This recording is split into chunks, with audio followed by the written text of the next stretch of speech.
Hi, my name is Georgette. I am a PR marketing communications specialist. I am the founder of the Art of African Fashion and Rouge Palette, and this is my But to Bloom story. So the Art of African Fashion is this wild idea I had when I had recently moved to Stockholm, Sweden, to kind of build community and show people what African fashion was all about, because I used to work with African brands when I lived back in Ghana.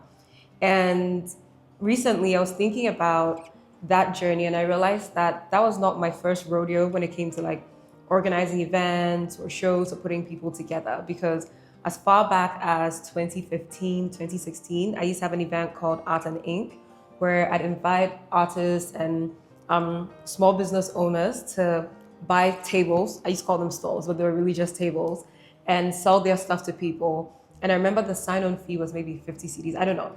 But the entire event was self-funded. And at the same time, I draw henna tattoos for people. So then you'd buy a ticket to get into the event, and then I draw a henna tattoo for you, and you could shop. There was always a free barbecue, and then I always used to get sponsorship from Jameson for the bar. So I found ways to navigate around that. And I've realized how that fed into starting the Art of African Fashion, because when I started, I knew no one, I had nothing. I was just a student in Stockholm. And it started with one conversation, telling one person what I wanted to do.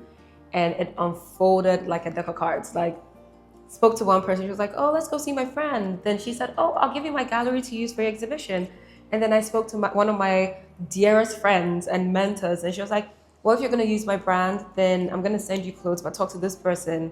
And suddenly, in a space of 3 weeks, in a span of 3 weeks, I had space, I had clothes, and I also got access to a network, because one person found me via social media and was like, oh, I don't know you, but I see that you're doing this. Let me know if you need any help. Do you want to meet for coffee? And I told this person what I was trying to do. They're like, oh, I don't work in fashion, but talk to this person who knows that person. And eventually, when I went down that rabbit hole, whoever I was supposed to talk to gave me, essentially they gave me their Rolodex, or a small portion of, but mostly of like Black fashion people in Sweden. I invited everyone, and that was the very first pop-up.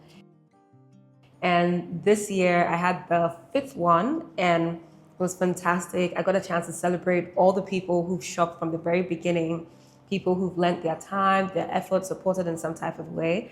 So every time I think about that, I know that yes, I'm blooming, but this is only the beginning. So for people who've recently moved or moved a while back but are still trying to figure out what they want to do, my advice is A, shamelessly self-promote, and B, trust in what it is you're really passionate about and do the things. You only